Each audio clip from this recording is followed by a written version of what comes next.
Hi friends, कैसे हैं आप लोग। उम्मीद करते हैं बहुत ही अच्छे होंगे। दोस्तों, कुछ इम्पॉर्टेंट इन्फॉर्मेशन है उत्तर प्रदेश नई शिक्षक भर्ती से रिलेटेड।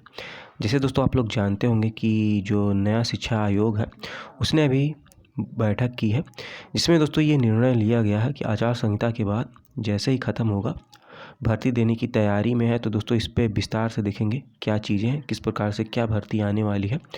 और दोस्तों सेकंड इन्फॉर्मेशन है कि पीएचडी के लिए अब जो है नेट पास करना अनिवार्य हो गया है।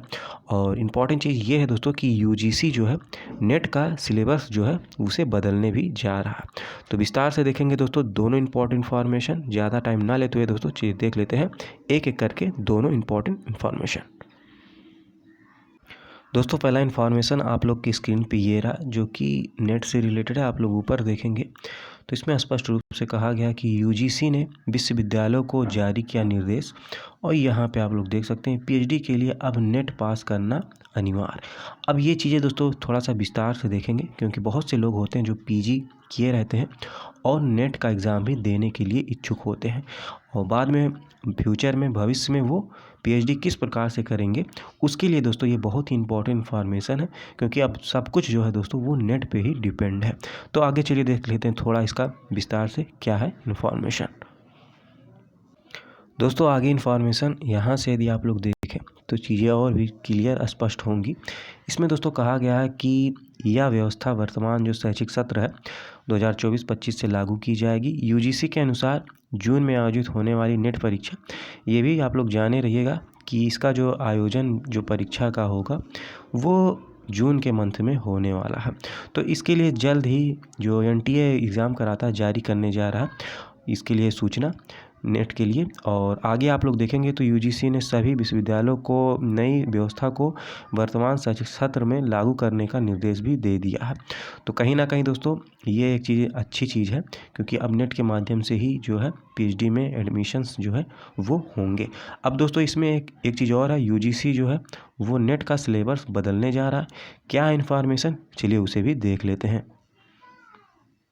दोस्तों आगे इन्फॉर्मेशन आप लोग की स्क्रीन पे ये रहा, आप लोग देख लीजिए किस प्रकार से यूजीसी ने इस चीज़ को भी कहा गया है कि जो नेट का सिलेबस है वो बदलने जा रहा है।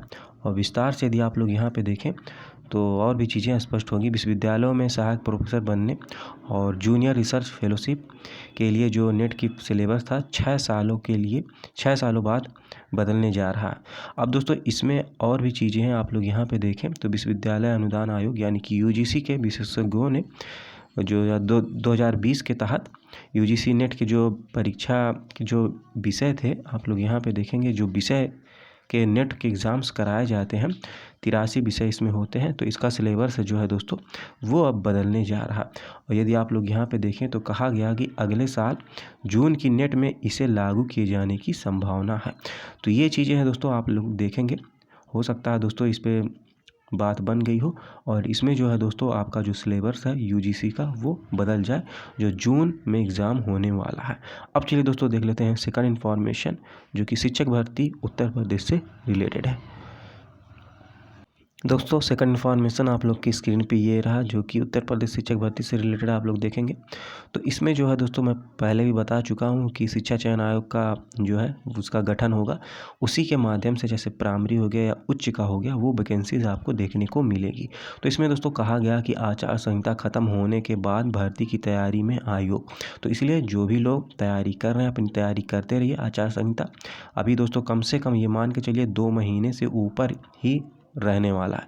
उसके बाद जो है दोस्तों यदि आप लोग इस बीच में अपनी तैयारी कर लेते हैं तो कहीं ना कहीं दोस्तों इसका लाभ आपको शिक्षक भर्तियों में देखने को भी मिलेगा। इसलिए दोस्तों अपनी तैयारी जो है आप लोग करते रहिए। अब जैसे दोस्तों यहाँ पे यदि आप लोग देखें तो स्पष्ट रूप से इस चीज़ को कहा गया है कि उत्तर प्रदेश शिक्षा सेवा चयन आयोग में आचार संहिता खत्म होते ही भर्ती प्रक्रिया शुरू करने की तैयारी है। आयोग के गठन के बाद अफसरों की बृहस्पतिवार को पहली बैठक में पदों के विवरण तैयार करने के साथ अन्य प्रक्रिया पर चर्चा हुई। बैठक में 4 सदस्य भी मौजूद रहे। कहने का मतलब ये है दोस्तों कितनी सीटें कौन से कैटेगरी में खाली है उसका भी दोस्तों विवरण मांगा जाएगा। उसके बाद दोस्तों आपको देखने को मिलेगी आचार संहिता के बाद, हो सकता है जल्द ही देखने को मिले, जो शिक्षक भर्ती है वो प्राइमरी भी हो सकता है, 6 to 8 भी हो सकता है, टीजीटी पीजीटी, ये सभी जो है दोस्तों वैकेंसीज जो है जिसमें भी पोस्ट खाली होंगी वो वैकेंसीज आपको देखने को मिलेंगी। और दोस्तों मैं प्रयास करूँगा कि जितनी भी इन्फॉर्मेशन मिले इस भर्ती से रिलेटेड मैं प्रयास करूँगा कवर करने का, आप लोग के बीच में वो इन्फॉर्मेशन लाने के लिए। इसलिए दोस्तों इस चैनल से जुड़े रहिए। यदि आप लोग के मन में कोई प्रश्न हो तो आप लोग कमेंट करके भी पूछ सकते हैं। आप लोग जानते हैं कि आचार संहिता चल रहा है, इस दौरान दोस्तों कोई भी भर्ती प्रक्रिया चाहे आगे बढ़ाने की बात हो या नई जो है आने की बात हो, बहुत ही कम संभावना रहती है आचार संहिता में आने के लिए। तो इसलिए दोस्तों आप लोग परेशान मत होइए। आचार संहिता के बाद जो प्रक्रियाएं रुकी हुई हैं, जिसे दोस्तों कस्तूरबा गांधी बालिका विद्यालय से रिलेटेड कई लोग कमेंट करते हैं, तो दोस्तों आचार संहिता में संभावना कम ही रहती है कि भर्ती प्रक्रिया आगे बढ़ाई जाए या नई भर्ती आपको देखने को मिले। हो सकता है दोस्तों आपको देखेंगे 2 महीने बाद, 2.5 महीने बाद, या जब भी जो है दोस्तों आचार संहिता ख़त्म होगा, आप देखेंगे आपको नई शिक्षक भर्ती आपको देखने को मिलेगी, चाहे कस्तूरबा गांधी बालिका विद्यालय हो, चाहे शिक्षा सेवन चयन आयोग जो है दोस्तों जिसके माध्यम से भर्ती आनी है, उसके माध्यम से भी दोस्तों आपको भर्ती देखने को मिलेगी। तो इस चैनल से जुड़े रहिए। जो इस चैनल पर नए हैं इस चैनल को सब्सक्राइब कर लीजिए। यदि कोई मुझे इन्फॉर्मेशन मिलेगा तो 100% दोस्तों आप लोग के बीच में उसे मैं शेयर करूँगा। लास्ट तक देखने के लिए बहुत बहुत धन्यवाद, आभार, जय हिंद।